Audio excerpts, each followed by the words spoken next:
10 parques de Curitiba estão fechados. O governador Ratinho Júnior defendeu hoje o fechamento das fronteiras com o Paraguai e a Argentina. O governo do estado de São Paulo está decretando quarentena.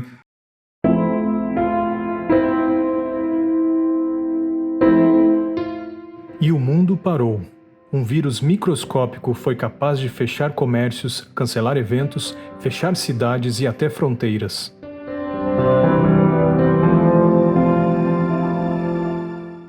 Eu lembro que no começo dessa pandemia, eu estava nos Estados Unidos com minha esposa para uma tentativa de um tratamento experimental, porque vocês sabem que já há muitos anos ela sofre de uma doença autoimune. E, de repente, comecei a ver as notícias, né? E lá nos Estados Unidos, vi as pessoas correndo para os mercados e me causou espécie ver que, de repente, sumiu das prateleiras papel higiênico. Eu fiquei pensando, mas por que está sumindo papel higiênico aqui nesse lugar? E distante da igreja, da minha equipe, das coisas que estavam acontecendo. Então decidimos fazer uma reunião online, né, pelo Zoom, e um grupo gestor que nós temos de pastores da igreja, da área ministerial, e nós nos reunimos para poder discutir o que nós faríamos, porque a notícia no Brasil é de que as igrejas seriam fechadas na semana seguinte. E naturalmente a preocupação era muito grande, o que a gente vai fazer, como a gente vai fazer, de que maneira fazer. Mas eu dou graças a Deus por esse time maravilhoso que vocês vão conhecer, algumas das pessoas, que numa única reunião naquela tarde se organizou e articulou as novas ideias que começaram a surgir, e nós então mudamos todas as estruturas da igreja para que os cultos fossem realizados todos online, novos cultos surgiriam. Todos os ministérios, os diferentes ministérios teriam uma atuação direta com os seus alcançados, com materiais específicos. Os jovens deveriam se organizar para levar refeições aos mais velhos, fazer compra no mercado para os idosos. Um movimento de oração surgiria a partir das 6 horas da manhã, online todos os dias, e foi ganhando força nas semanas seguintes. E novos projetos de Deus surgiriam e surgiram durante esse período. Antes da pandemia, a nossa programação online se resumia à transmissão dos cultos de final de semana e durante a semana, mais ou menos 6 ou 7 transmissões. Em alguns dias, nós passamos a produzir 95 transmissões, programas, lives de oração, cultos, louvor, tanta coisa. Os ministérios entraram em ação, os líderes aprenderam a fazer lives, a transmitir o seu conteúdo através do celular. E as nossas células? Nós temos tido a grata surpresa de perceber que foi muito mais fácil conectar pessoas com as nossas células através das plataformas como Zoom, Meet e tantas outras. As células estão florescendo, os discipulados, são milhares de discipulados aqui na nossa igreja, pessoas sedentas por Jesus. E nós multiplicamos células pelo país e até fora do país. No interior do Ceará, na Espanha e também na Suíça, trabalhando com refugiados. Deus tem feito grandes coisas.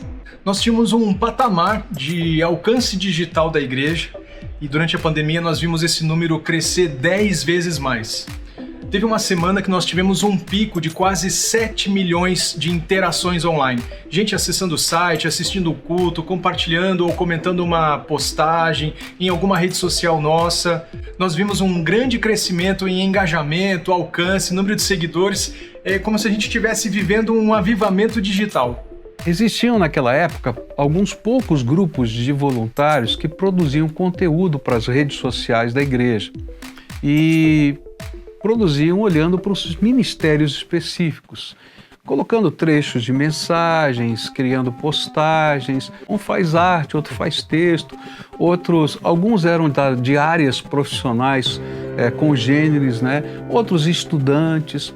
E aí a gente foi aprendendo com essa gente. Hoje, em vez de ter 1 ou 2 equipes fazendo isso, são mais de 30 equipes que estão fazendo esse trabalho, que uma agência de marketing para fazer uma única conta cobraria hoje aqui no Brasil em torno de R$30 mil por mês.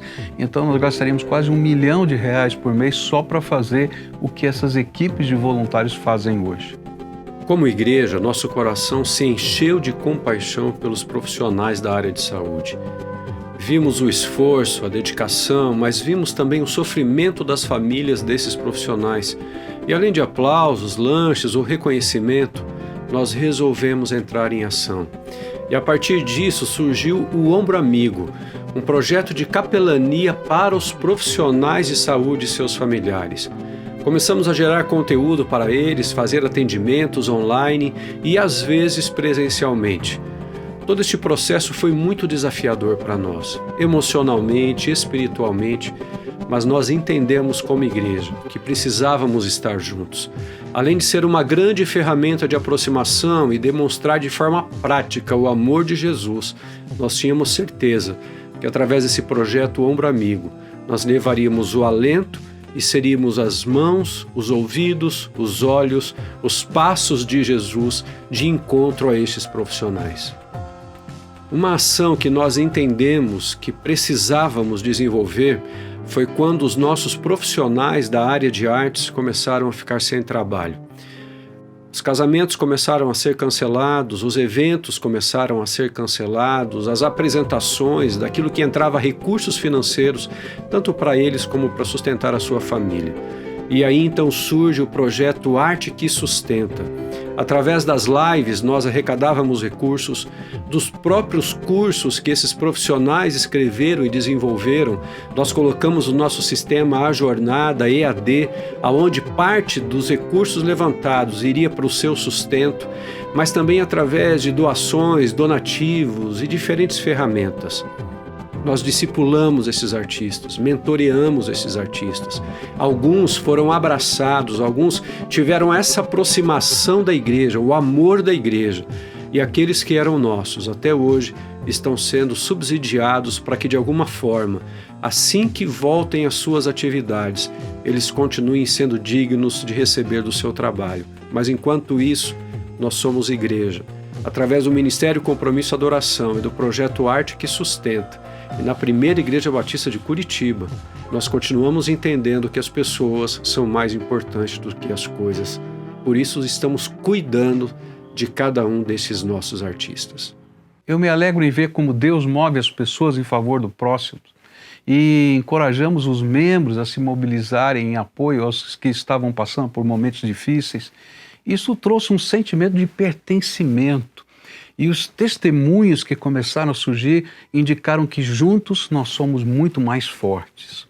Esse mover possibilitou que, logo no início da pandemia, cerca de 23 mil máscaras de proteção pudessem ser produzidas e doadas por membros da igreja.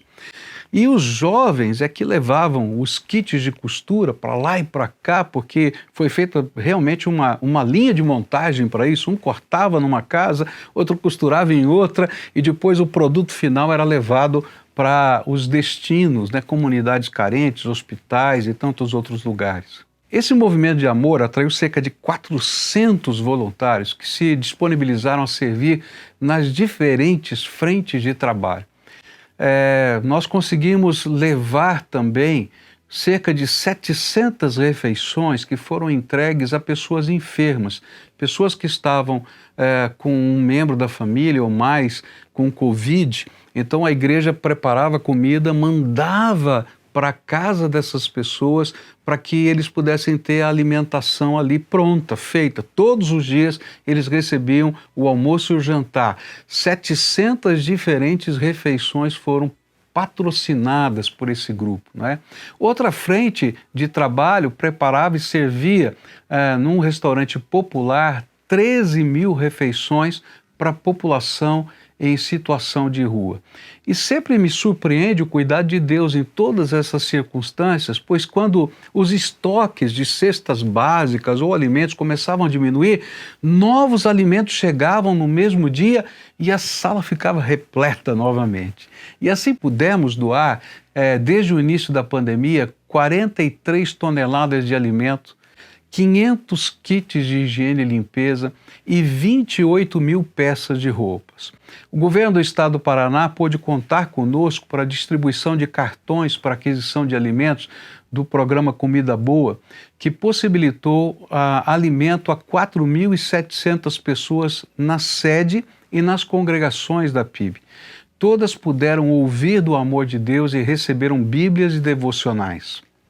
O Campus Portão e o Campo Comprido também realizaram ações de apoio e distribuíram 37 toneladas de frutas, legumes e verduras, parte recebidos do Banco de Alimentos, da Mesa Solidária e do SEASA, apoiando 100 famílias em situações de vulnerabilidade. Deus é muito bom. Nós podemos ser igreja também em ações de socorro emergencial a nossos irmãos, ajudando financeiramente na compra de medicação, suplementos alimentares para doentes com câncer, pagamento de contas básicas. Afinal, nós estamos vivendo uma crise em todos os aspectos, mas a graça de Deus não tem crise. Nós temos que dividir tudo com todos.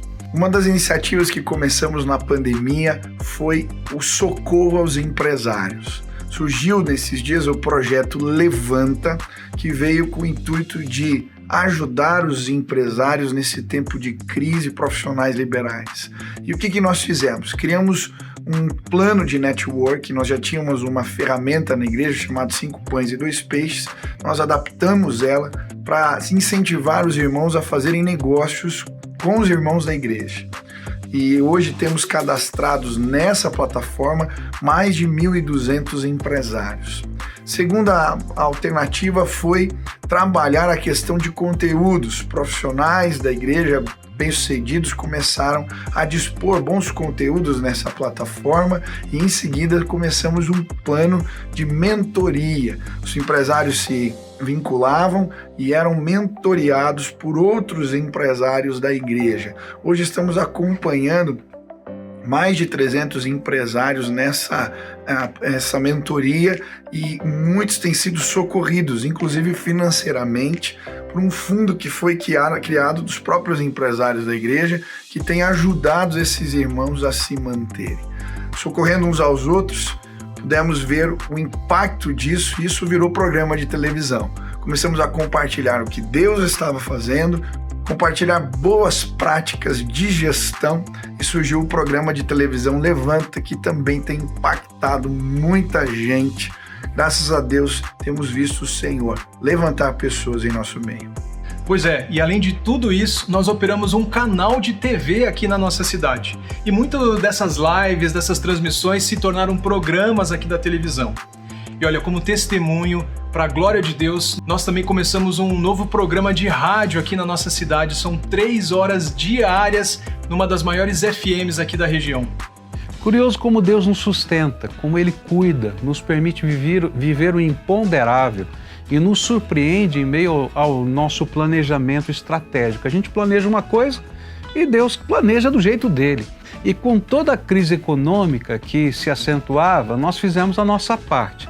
Suspendemos todas as compras, contratações, formamos um gabinete de crise para decidir semanalmente os movimentos financeiros da igreja e a nossa expectativa era reduzir ao máximo o orçamento e administrar da melhor forma possível o caixa que ainda tínhamos para enfrentar uma projeção de queda de 25% a 75% das receitas. Mas eu quero te dar um testemunho. Durante esse período, ao contrário de termos uma redução, nós tivemos um crescimento financeiro de 13,7% comparado ao ano passado. Na pior crise econômica da história mundial, Deus nos sustentou e ainda nos permitiu crescer. No início, nós paramos tudo. Poucas semanas depois, nós retomamos os nossos investimentos. Compramos terreno, fizemos reforma no templo, retomamos obras nos nossos campos e assim tem sido. Estamos avançando. Nesse tempo, a nossa área de TI criou soluções para que a igreja pudesse votar e termos as nossas assembleias online. Estamos sendo surpreendidos por nosso Deus. Deus é bom. E o crescimento não foi só financeiro, não foram só números. Graças a Deus, milhares de pessoas têm se convertido. Desde março até agora, mais de 1.500 pessoas estão fazendo discipulado, se preparando para o batismo, porque receberam Jesus como seu Salvador através dessas ferramentas online. Fora aqueles que estão ainda num processo de evangelização, que a gente chama de acompanhamento. São centenas deles. Graças a Deus, a palavra de Deus não está parada. É uma mistura de sentimentos, porque ao mesmo tempo que nos alegramos com o cuidado de Deus em várias áreas e projetos, os jovens saindo às ruas para fazer serenatas nos prédios, cantando hinos, pregando nas ruas, orando, cultos no estilo de drive-in ou eventos para crianças em drive-thru. Nós também tínhamos o coração quebrantado com a perda de entes queridos, membros, amigos e a impossibilidade de se despedir. Eu lembro de um velório que tivemos que fazer todo online, com uma forma de trazer consolo e conforto àquela família enlutada. E você pode imaginar o sentimento de um pastor que não pode visitar um doente, não pode fazer um enterro, não pode nem fazer uma bodas. Eu fiz uma bodas toda online, que coisa diferente.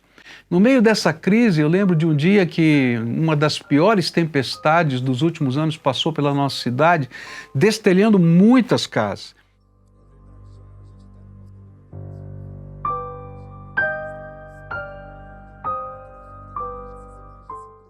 E no dia seguinte estavam lá os irmãos, reconstruindo tudo, consolando, ajudando aquela família em dificuldade. Isso é ser igreja, é ser povo de Deus. Vários pastores, ministros, funcionários da igreja ficaram doentes, mas graças a Deus se recuperaram. O trabalho não parou e a igreja nunca esteve tão viva como agora. E além da pandemia, crise econômica, distanciamento social. Estamos passando por uma das piores estiagens da história no nosso estado, convivendo com a falta de água dia sim, dia não. Mas entendo que aquele que pode fazer chover no deserto, brotar a água da rocha e partir o mar tem cuidado e amparado os seus filhos neste tempo de crise.